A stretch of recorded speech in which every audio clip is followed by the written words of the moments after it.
So I like listening. Who invited you? Mommy. I don't know if you understand though. This is like you coming to Costco with us on date night. This isn't your date night. Not anymore. Besides, like you say, kids are in everything. The mic's working this time. For both. Yeah, so I don't sound like I'm in an airline. For both here. of us. Can I start with some... I have something for you. What? I forgot. Oh, chocolate. So that means two special things have happened today. Oh, what was the other special thing? I'm going to see Wu-Tang Clan and Nas. I know, that's awesome. That's awesome. Albert got me a ticket. That's awesome. In Calgary? Yeah, at the Saddledome. Oh. Section 1. Oh, that's like a big deal. It's a big, it's not like Cowboys. Yeah, it's not Cowboys. Cool. Yeah. That would be cool. Oh, dude, I've been listening to Illmatic all day. It's be so great. Tickets, so 220, which is about where I figured it would be for a seat. I want to see Madonna.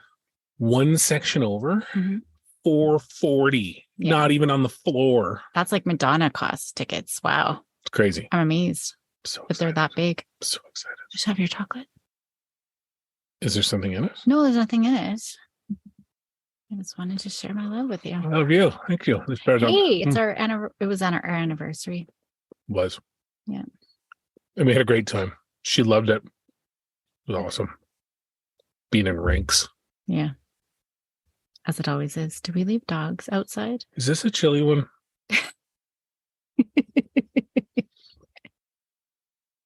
I knew you were being too nice. It's a sriracha. It's not one, isn't it? It's a sriracha chocolate. It's amazing. I knew it. I'm like, she never just gives me chocolate like that. That's super weird. Are you okay?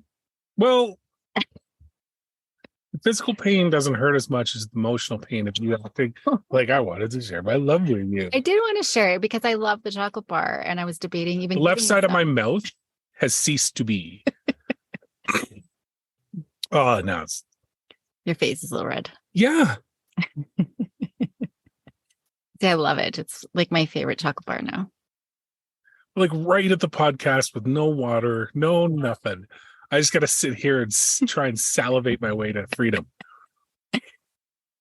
My excitement about Wu-Tang is gone. Aw, I didn't mean to ruin it. I want to see it, but I want to go Madonna. Yeah. But she's only coming to Vancouver, or I fly to Vegas. When would you consider it to be okay for the girls to go to their own concert by themselves? Whenever. I went to concerts. You'd be okay with Little One? Well, not to see. Okay, what type of concert could Little One go see? Well, she couldn't fly to Vancouver with some friends, but in Calgary. Is there somebody coming in Calgary? No, but I'm just saying. Oh. What would you consider to be appropriate age and band for a child to go unattended? Really? So she rolled in here one day saying, hey, Guns N' Roses are coming to town. I'm going to head down with Kaya. Yeah. You'd be okay with that? Yeah. Oh, my word. No.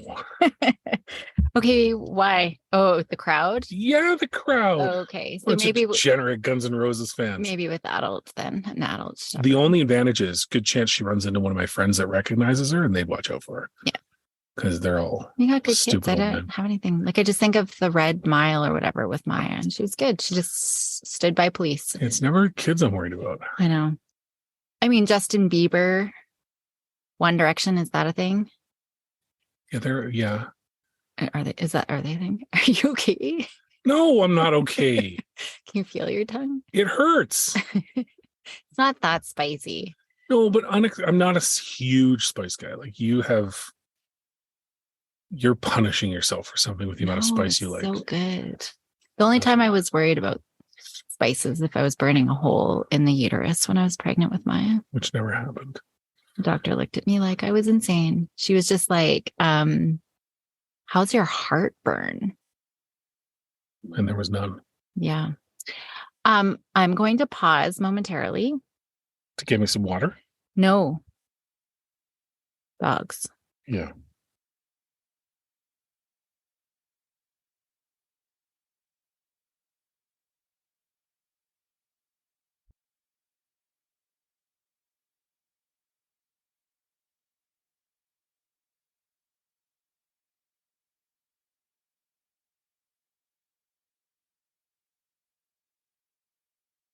You look like you're going to explode a little bit. I'm a mix of emotions and fire. Oh, okay. Well, I'm sorry. That's fine. It was very nice of you to share your death chocolate with me. Thank you.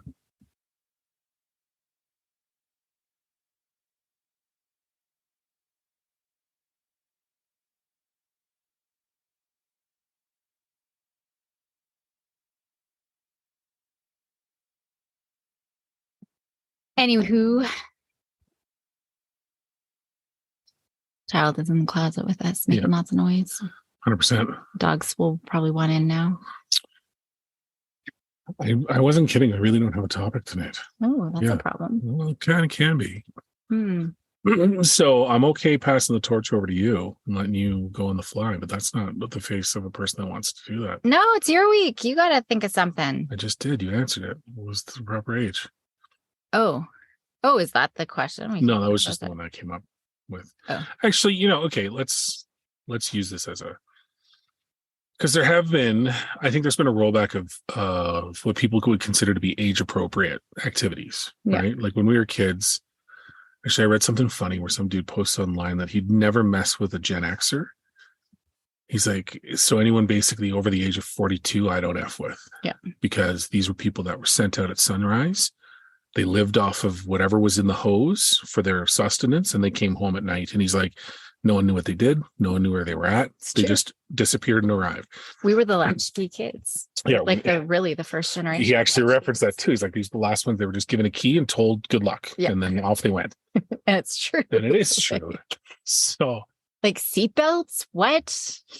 Like when the new law of seatbelts came in, we're like, what the heck is this thing? Well, and it was funny because I always thought about that. Like, it's funny how you modify history to think that it was always there. But yeah, it was when I was a teenager, when I was a young, like, I think it was when we were 10 or 11 or 12, it became mandatory. And it was annoying. Well, in other provinces it was because we went on a road trip. Oh, yeah. And it wasn't a thing. And then we got to Winnipeg and like first stop, we're pulled over. And my brother is like a baby bouncing around in the back of the van, like just not even in a car seat or anything. He must have been like 2 years old. That's awesome. Like none of it. And we're like, what is this thing, seatbelts, that you refer to? Well, and it's funny, right? Because we've talked about it on the podcast, not about depriving kids of the ability to learn through experience, right? Mm-hmm. So to learn how to care for themselves, to learn how to not do something stupid. I tease Willow all the time because it seems like she comes home every day and has managed to fall face first into the earth without putting hands up. She's done that a lot. You'd think that instinctually, you'd think at some point her brain would be like, hey, kick those twigs out and see if they stop you. Yeah. But I mean, all kidding aside, that was part of playing, right? You fall, you get hurt, you fall, you get hurt. You know, you fall a different way, you get hurt as person. Yeah, you're not as scared, yeah. Totally. What do you think changed that? Why are we the generation, I guess, having grown up the way we grew up, why are we now so far the other way? Well, it's fine. I'll get to that in a second, but I do talk about this in every one of my anxiety resilience workshops that I do. I've got pictures of playgrounds, not from when we were kids. Although when we were kids, they were like wood, like splinters. Huge splinters, 20-foot poles straight to rocks. That's why I'm messed up. My body's messed up. And one of the stories that I share, this was when I actually lived in Winnipeg, but we would climb the chain link fence that you have at the backstop of a baseball diamond. And we would do flips at recess. So this is on school property. We would climb up and do flips off of the back of them into the snow. And I remember a teacher coming and being like, what are you guys doing? We're like flipping off the back of we're doing flips into the snow. And he's like, okay, be careful. See you later. And then turned and walked away. I think we've talked about we have talked about just because, you know, the schools now, they're not allowed to go down on their knees down this little tiny hill that's in the back field. Like, it's ridiculous. But what's changed, I don't know. I mean, I do remember reading something about this, but it was a while ago. But it's just people swinging completely the other way, right? And I mean, it did happen. there was other generations that they swung way too far the other way. But it's happening again. I wonder how much though social media and news and stuff like that, like just from a fear mongering standpoint, or what do you mean? possibly. I mean, there's so many different variables. I really have no idea to pinpoint one thing, but I do wonder. I do remember reading an article just off the top of my head. I can't remember, but it was something about the way the parents were in their own upbringing, and it just made anxiety, and they're just swinging more and more. But I would say, I mean, there is some fear mongering, just seeing, like, well, I'm like, dude, Tamaya, you can take the C train downtown yourself. And you're like, no, have you heard what's going on the C train? I'm like, no, actually, I haven't. Yeah. So here's the reason why I said no to that. Mm-hmm. Enlighten me. Because you heard something on the news or social media. No, absolutely I did. And I've ridden the C train enough to know that it's not terribly pleasant at times. And at the time she was going to ride it would not be a great time to ride it. But she hasn't experienced it safely enough for me to say, yeah, you're good to go. At what point those would she need? Like, I think the more experience that she has, she'll be more street savvy and she'll be more. Yeah, I guess. But then she bought a car, so it's irrelevant. Yeah, now it's irrelevant. So that means what? We're going to kick the little one out onto the C train, make her run the town? By the time I was her age, I was taking the C train downtown, doing a double header at the Toonie Esso Plaza movie theater. Mm-hmm. Which is now one of the loudest DeVille coffee shops you've ever found. And then I'd be coming home at midnight, like at 12 years old, on a transit bus. Do you honestly think, though, that lack of any parameter was better? Because that's pretty young to be out until midnight. I don't care how. I don't know, though. So could she go out and hang out until midnight right now? Well, no. Right? Yeah. And because they're not street savvy, I was, and we were, my friends were, right? And is that just simply because we had to figure it out regardless? There was no intent? I think so. And I mean, I don't know if things are not as great now. I know this was a whole thing in sociology where everyone's saying, oh, it's more dangerous now and there's guns now. And I mean, gosh, that was in the 90s, right? That I was learning that, in my sociology, like all the gun stuff. And now it's even worse. But when you look back through history, mankind has been horrendous and vicious and murderous, right? Through all of mankind. I mean, just with guns, it's way more fatal and quicker fatalities now, certainly, but it's not any more violent. We just have more coverage of it. But no other parent, what other parent will let their kids ride, right? So I'm not going to send her by herself. Right. There was always like a little gaggle of us that would go. Yeah, I think that's true. Like if there was a bigger group, there is the ability to learn how to do it safely amongst that group, right? There's also the ability to learn how to make stupid decisions and do dumb stuff as a group too, but both have lessons. But I do think it's helpful. I've got a fairly good, and you might laugh at this, but I do have a good sense of direction. I've gone on road trips with friends. I'm like, you're driving the wrong way. How do you know? Have you been here? I'm like, no, but I just know which way the sun should be or which way the ocean should be. And, you're I remember doing, when I was in the Army, actually, we were doing like a nighttime reconnaissance, and the sergeant, I don't know what he was following. I think he was following the moon. Not a great plan. No. And I'm like, the moon travels. I got in so much trouble for that because I'm like, the moon moves. But anyway, had no clue and got us lost in the middle of the night. It's pitch black in the forest, right? And I was the one who was able to get us out of there just from my sense of direction. I know you're going to laugh at that, but truly, when we're in those situations, and I think it is some of that. Because I would run the forest at night. Like in high school, that's all we did. We ran through the forest playing stupid games like capture the flag or whatever in the middle of the night. And I don't question your sense of direction.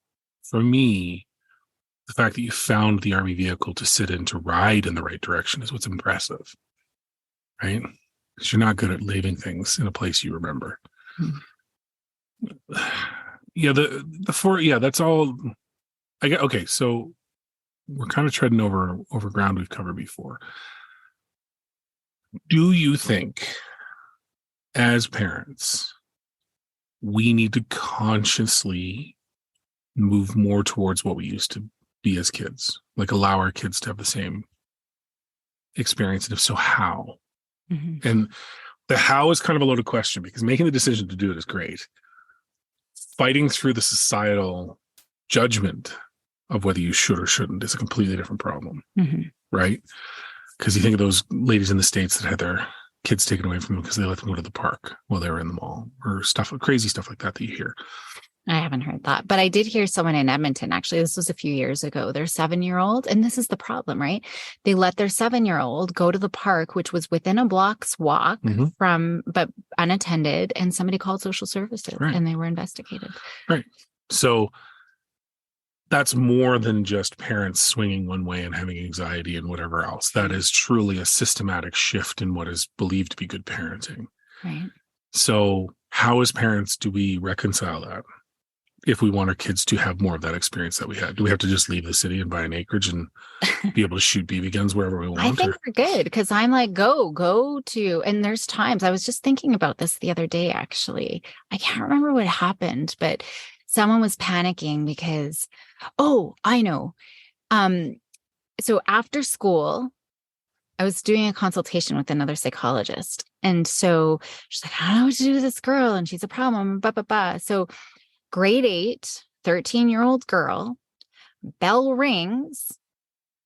She leaves the school and starts to walk home. And everybody got into a huge panic. Like, oh my gosh, she left the school. She wasn't waiting for her mom to come and pick her up. And so she was walking home, and it's like a half an hour walk. And I'm like, how old is she again? 13. I'm like, are you kidding me right now? Right? Yeah. Like, I'm just, so, because then I'm thinking in my mind, there's times that my 11-year-old wouldn't come home, and it's like 5:30, and I've never even batted an eye because I'm sure she's just with a friend. So maybe I'm a bad parent in that regard. And I know parents won't be, I don't know any other parent, to be honest, who's as easygoing as I am with stuff like that. Well, to be honest. Yeah, no, I would agree. And which is weird, because you'd think there would be more of us, but maybe I'm just so old. Maybe that's, I don't think so, but I guess that's it. Like, it's funny when you think of in the age of cell phones that these kids all have cell phones, and yet they're not allowed to go anywhere. Yeah. Right. The parents can literally track them to within a meter, and they're still not allowed to go do stuff. And that's the thing. Willow doesn't have a cell phone. So she's out there in the world by herself with no cell phone. 100%. And, but just out there. But that's the problem with the cell phones and those trackers. You shouldn't just stop. If you're tracking your kids, don't do it. Just stop doing it. Do you mean like with the trackers in the luggage? Yeah. So I should stop tracking our luggage? Well, you can track our luggage. I'm saying tracking your children.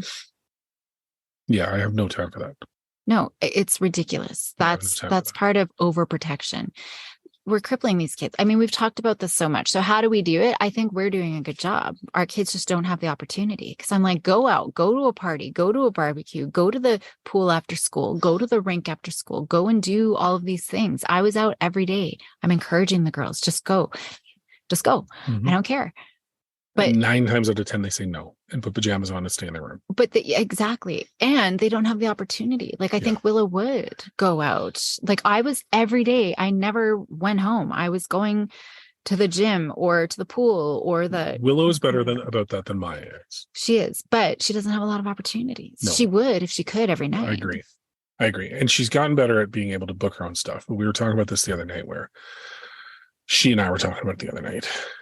Where it's tricky, right? Because her friends are on Snapchat, and they, and they'll tell her, well, we would have sent you a message, but you don't have a phone. Yeah. Right. At the same time, I don't know. I mean, it would create more opportunities for her, but I don't know that it would create the right opportunities, because to your point, the parents aren't going to let them just go to run the streets. They're going to drop them in the mall, let them stay for an hour, and pick them back up again. Yeah. Whereas, I think. And when we go traveling, we tell them, okay, this is your run. You got to figure out which gate we have to go, where we have to go for check-in, which gate we have to go to, where the security check-in. This is your leg.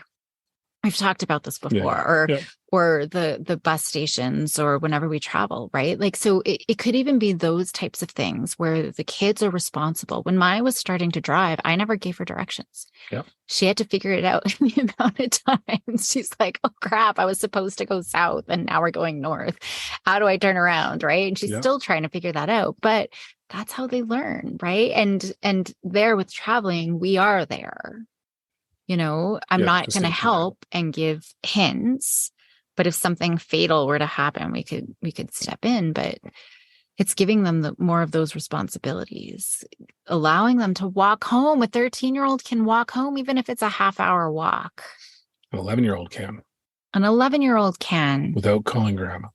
Yes. Every day. This is very true. Or begging her sister. She has been enjoying the fact that her sister has wheels. Yeah. Because I can just see those two clowns in that car acting like they're the coolest two dimwits tearing up the neighborhood for 3 blocks. Yeah. Maya has said she's not doing pickup anymore because the school is too crazy. And I agree with her. I hate doing pickup too, because it is like Lord of the Flies with minivans and Mercedes-Benz. Like, it's just, oh my God. Yeah. If I do it, I park at the parking lot way up the hill, make her walk up there. Okay, so we've solved nothing. We've patted ourselves in the back, which I think is always but nice. I'm telling parents, like, think of those opportunities, right? Where you can give them a little bit more responsibility, let them make dinner and not look over their shoulder every 2 seconds. And not say the words, oh, I do it like. Yeah. Yes. Right. And you know, if they burn themselves, they're going to learn real fast how to not burn themselves again. Yeah. No, I agree. So if you were to put some sort of structure around it for parents, rather, because that's great, but you've always got programs or worksheets or stuff like that families can do for the kids stuff. Yeah. How would you frame this for the parents of, I want you to do that? So I'm a parent. I come to you for counseling. My kid is the worst. She never listens. I need help. And you say it's my fault and I don't want to listen to you, but you say it again. And I finally begrudgingly maybe admit it. I would never say it's your fault. But you would heavily imply that the parents are causing the issue. No, I would never. I'm kidding. But I would say we have to change our behavior first. Okay. So in the context of what we've just talked about, what would you tell me as I was walking out the door that I needed to do for homework before the next session? What are you doing for your kids that they can do for themselves? Everything. They're the worst. The littlest one being the worst one. And so what's one thing that you can give up, you know, and maybe track them? I would actually have them track all of those things that they're doing for their kids. And I've actually been paying attention to how much I'm doing for Maya. And even the other day, it was something simple, like especially around making food, right? I'm like, okay, did you want me to make this cup of tea for you? Well, not tea, but you know, the eggy toast or like French toast the other morning. Yeah, please. She's kind of lounging around. Yeah.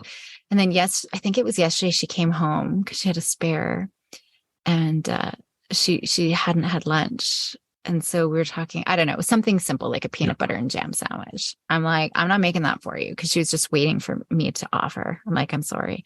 Okay, no, it's fine. I'll make it myself, you know. But looking at those accommodation things, what's one thing that you could give up on? For me, it was laundry. Mm-hmm. Laundry drove me nuts. So I'm like, I'm done doing laundry for you.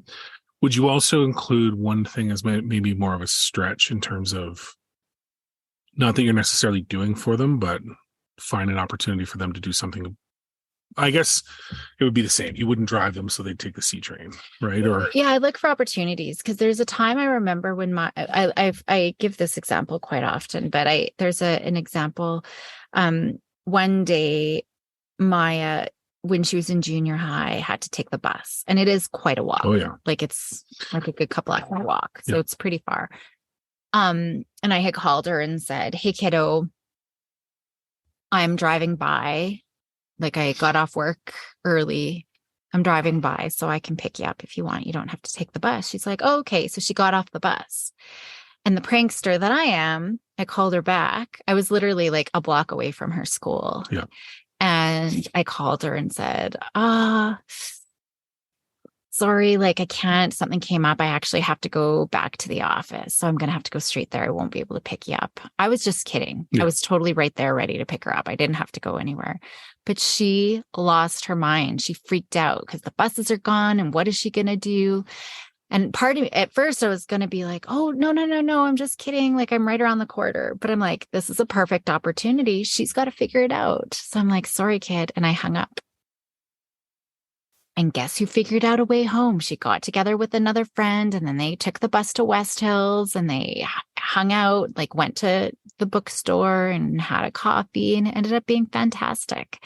Right. And so that was a perfect opportunity. I didn't create it. It just kind of came up where I'm like, oh, this is a good opportunity. And if we look through the ages, because I think that that's important, right? So there's a great clip. Maybe I keep saying I'll put it in the show notes, but it's from the movie Ray. I've not actually watched the whole movie. I've only ever seen this one clip, but I love it. With Academy Award winner Jamie Foxx? Yes. Okay. Exactly. Please continue. But it's it's a flashback from when he's little. Oh, right. Yeah, you mentioned this. So when he's just going blind. Yeah. And so it's not like he was born blind. He had sight. And I'm guessing, I have no idea how old he was when he started going blind, but there's a scene where he comes running into the house and he trips and falls. And he just starts crying, Mama, I need you. Help me. I need you, Mama. And she starts to rush to him. And then she stops and takes a step back and just waits.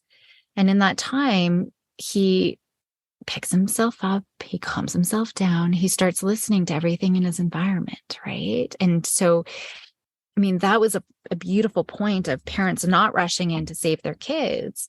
And that was a pinnacle moment that made him realize that he could still see through sound, right? And became the musician that he was. So I love sharing that clip. So even from a young age, we don't have to rush. I mean, we don't do it. Think of when they're learning to walk. Right? We're like, yeah, get back on up. Come on to Mama. We're not rushing to them. We're encouraging them. Right. Mm-hmm. And so it's doing that. It's not rushing to their side. I think there's lots of moments we do really good when they're young, when they're learning to ride a bike, get back up. Let's keep going. Right. But somewhere along the way, we become, well, part of the social media too, is just the constant comparison that our kiddos need to achieve. And this sort of shared delusion that we have to get the best grades and have the best jobs and make the most money to be happy and all of that. We just fall into that. And so there's so much pressure, but it's looking at letting them walk home. It's amazing to me that there's, grade 6 kids in before and after school care when they live 2 blocks away from home. Yeah. You know what I mean? Like, I think we got to look at what are the guidelines. What age can kids be alone? What age could kids be walking alone? Mm-hmm. And it's okay to let them stay. Well, we were just at, we met up with people and the mom was saying, oh, we don't let her, she was 14-year-olds and she said she was home alone, but it was only for a second and she just got all panicky. Oh, that's right. Right. It was only for a second. Like we were in and her adult brother was just coming and we were just passing by. So she was only home for 3 minutes by herself. And I'm like, 14, she can be home for hours, a whole night by herself. Right. And so it's giving them opportunities. And I'm actually working with a family right now. The daughter, who is a teenager, freaks out when the parents just go for a walk, 20-minute walk. And I'm like, just do it. You don't have to. That's a good accommodation. You don't have to stay. Leave your phone so she can't text. I mean, she can text and call if she wants. You're just not answering. Go for your walk. Go for a dinner, right? We can't force our kids sometimes to do things, but we can certainly just do our thing and create those opportunities. So, and I would say from a young age, like Willow was at the stove making scrambled eggs. I've got a video of her at 2 years old. Bless you. Excuse me. Up at the stove, mixing, and she knew not to touch. And one time she did touch the handle at a place that it was metal, but she never did it again. She learned, right? Yeah. Let them go to the playground, let them go to the door, like neighbor's house next door. I mean, this might be hard in the city, but we lived in the country when the girls were young, and we would let them go out in the cul-de-sac, even. I think it's possible in the city. Like the more I talk to people, the more I've run into people that have that kind of cul-de-sac. Like Which is good. Yeah, which is. So they just knew. And I mean, I know 2 and 3 is young. They then would just be on the front. We would just be keeping an eye on them, but we could hear them and stuff like that. But by the time they were in kindergarten, like 4 or 5, they knew anywhere on the cul-de-sac, you just don't pass the yellow house. Yeah. That's the rule, right? If you need to, then you come and let us know, and then we'll make a plan from there. But I don't know. But did you have anything else? I don't know. I feel like this is a repeat, maybe. It kind of is in a different way, but it's always good to go through it, right? Because there's always opportunities to look at it a bit different. But I think, it's fine. I mean, I think the biggest thing that people probably want to know is how I've recovered from the chocolate incident at the beginning of the episode. So I'm okay now. I feel that most of the heat has subsided. It wasn't the greatest chocolate. I'm not a fan. Oh, it's so good. It was probably the betrayal left a bitter taste in my mouth, I think. So I think that's why I didn't enjoy it as much. Aww. I'm kidding. The only other I had another idea. Oh, and I'm just trying to make this friendly for all parents, because I know we've got a lot of new parents too. Mm-hmm. I wonder if part of it is that, oh my gosh, I need to enrich my baby who's just brand new born. And so we're always trying to entertain and engage. But one great thing, just from a really young age for those babies and, infants, toddlers, let them have time by themselves. Yep. Right. Let them be creative in their own head. Yeah. Let them, we just had a bin, and we still do have a whole shelf of just art stuff. Mm-hmm. You can go and access it anytime, do your thing. Yeah. We've had spilled paints and 100%. But having that stuff available where they can just go and explore is really important. And to be bored is really important. And I think that's one way early parents can stop micromanaging, is trying to fill their kids' days and times all the time. And I think that's the problem with screens. Kids don't know how to be bored. They don't know how to be by themselves. They don't know how to fill their time. Yeah. And I 100% agree with that. I think, and this isn't a lecture against screen time or anything. Think of the amount of times it was a rainy day. You had 3 channels on TV that you weren't allowed to watch anyway. So it's not like you're going to be sitting in front of the TV. 3. I had 2 and 7 was all I had. We were okay. We were what I would call upper lower middle class. By the time I was 12, I would say we also had Channel 8. And the only reason I remember that was because the Saturday morning special, mm-hmm. which was usually boring as anything. Oh, yeah, but you had to watch it. But it was the only thing. Dude, I remember going to going back to PEI to visit cousins, and we had a sleepover, and they walked into the living room the first thing the next morning at like 7 a.m. with bowls of cereal, and they turned on the TV, and it was ABC's Saturday morning cartoons for like 4 hours. I was pretty sure that they were the richest people I knew. Yeah. It was great. And then my parents drove me in a 2-door Granada back home to Povertyville, and we had 3 channels. But anyways, it comes down to the amount of times that, you have to figure out, so I've read a ton of books, and these people that are, I don't want to call them deep thinkers, but the people that are very good at thinking and processing the world around them and incorporating their own beliefs into it, and kind of constantly self-evaluating and having these really deep conversations and thought processes. Common thread for all of them, not all of them, common thread for a lot of them, grew up on a farm, had nothing to do. You did your chores, and then you spent the next 12 hours bored. Mm-hmm. Right? Or you were an only child in a house where parents worked all the time, so you were on your own. Like that introspection, that need to fill your own time with something other than your parents or other friends, mm-hmm. or TV or whatever, I think is probably the most critical component to helping a kid throughout life be a good learner, a good thinker, right? Mm-hmm. And creative, whatever it is.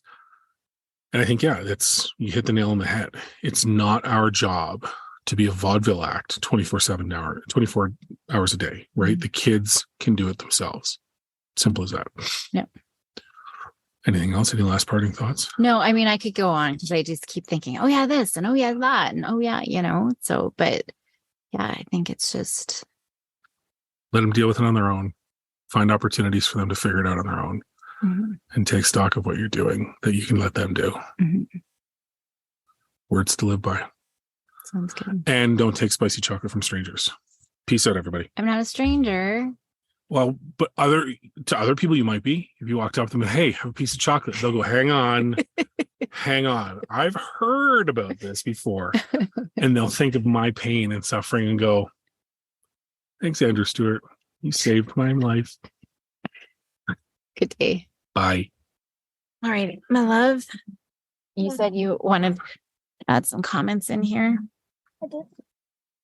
Why are you touching stuff? Because I Look at you ruining everything. Ruiner of ruins. That's what I mean. Kids ruin everything.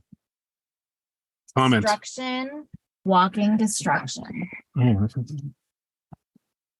okay, that's being a little mean. Well, mean? Okay. Are you saying your 11-year-old daughter is being mean now? You're 12. What are you I'm not talking about? 12. Tomorrow I'm going to be 12. All right, what's your commentary? Oh, I love you. Oh, you're so cuddly, lovable. This is why I wanted to sit on your lap. I want to suppose that you would. Okay. Okay. I love you so much, though. Oh, I love you. Okay. Oh, it's okay. I'm so filled with love. Yeah, I would definitely be out every night. My friends' parents always say no. Yeah. Because you guys, I'll always call and be like, hey, can I hang out with my friends? And you guys are like, yep. But just like if I have practice, you'll be like, Yeah, the only time we'll say no is if there's an If there's, like- obligation, yeah. right? Then we already got something on the schedule. Well, it just, I'm always Yeah. saying, bring friends over. And I'm not. I tell her specifically, not that friend. That dude is weird. I'm kidding. I never seen. no, you like my friends. And then my school doesn't allow 6th graders. Nope, we're not This- talking about school. We've bashed teachers in school so much this season. No, We're turning over a new leaf in 2023. I haven't. So Oh, wow. Okay. So what Sassy. aren't 6th graders allowed to do? we're not allowed to go in the snow without snow pants. That's just It's so ridiculous. Yes, we're not allowed It's to like. ridiculous. We're not allowed like to. to slide though.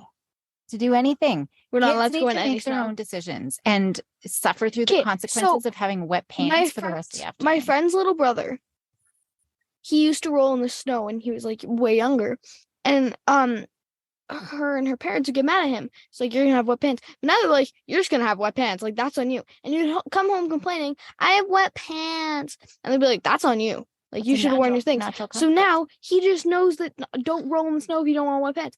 Okay. Because Nice. that's dumb. That makes sense for like the kindies, like the kindergartners who don't know yet. No, still natural consequence. They gotta learn. Okay, fair enough. But when you get to grade 6, You're practically an adult. no, we're not allowed to go in the snow without snow pants. Any other Audience? comments? Would you like to tell the world how great your parents are? On a My- scale of 1 to 10. My mom is the best. Oh, My dad is annoying and says Oh. that, and throughout the episode, he's been saying that the little one is the worst. She is. So, And this just proves it. um, This rating scale is fixed. And it's the worst. so mommy on a scale of 1 to 10 is about an 8. Daddy on a scale of 1 to 10 is about a -3 million. Oh. Not a real scale. No, I'm kidding. You guys are. You're an 8 because you're. I want to suppose that you're just so filled with love. I just want to kiss you. A 1 kiss, mom. No, that was 10 kisses. No, I just need to go here and here and here. What I and love here. is when she reenacts like your face, it's like something from a cheesy horror film, like, whoa, and she's got her hands up and they're all curled. But I do love you so much, and I'm so filled with love all the time. I am still undecided. No, you are about a 9. Ooh, You're always rated higher than I am. he's No, got better fart jokes. he does. He is the biggest fart, so it takes one to know one. You do realize that the only reason I'm even ranked on the scale is because your mom taught me, right? No, there's no reason you're ranked on a scale is because I'm being nice in a podcast.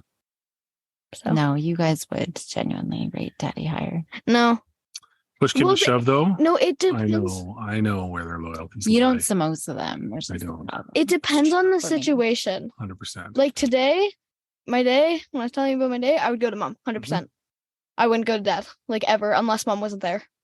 But if I want to go talk about Ringette, for example, other things like I'll go to dad, and for like schoolwork, I'll go to dad. For schoolwork? Yep. Are you kidding me? All right, let's let her talk. Let's let her Because talk here. you have like your whack-out 70s. Yeah, so you gotta do this, and you gotta take the 2 and put it in the subtraction zone, and then take the subtraction zone. I don't know, kid.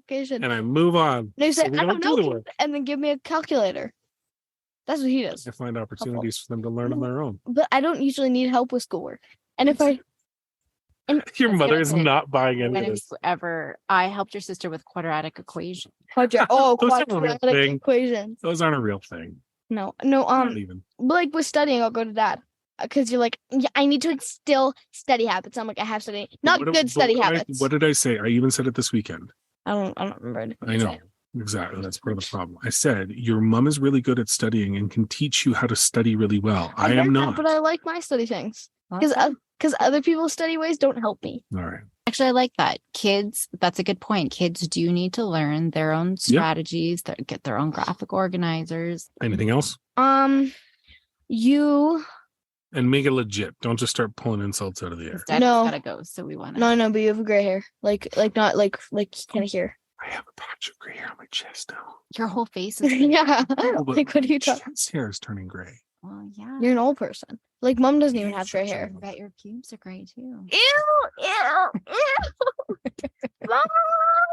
Gray hair everywhere. The rating scale just changed on our podcast. She said, what now? I liked it better when she didn't know who was dead. Oh, Katherine G. Johnson died when she was 102. I don't know who that is. What? Like, pretty much formed NASA. Helped form NASA. Yeah, Andrew. Oh, don't. You were... Like, she got employed in the... she one of the ones that was actually working on the calculations that helped the Apollo mission? Is that her? Because there was a team of women at NASA that were basically insanely smart mathematicians. Yeah, that's her. Okay. Yeah. So do you know that Jack Black's mom worked at NASA and was responsible for some pretty heavy duty? Oh, really? His parents are like insanely, like his mom is insanely smart. His dad is pretty smart too. I can't remember what he did though. I'll bring up her biography one day because it's actually really cool. I was reading it. She was the first like woman, but black like woman. Ever? No, like the first woman, but like black woman to get credit for doing a research report. So this was the one that the movie was just done on a few years ago. Like the Hidden Figures. Yeah. Okay. Yeah, Katherine G. Johnson. Why didn't you say that to begin with? Well, because I didn't know if you would know the movie because you're not smart like that. Mom's smart. Fair enough. Like, all right. About movies, Daddy knows everything. Okay. We're out. We gotta go. Bye.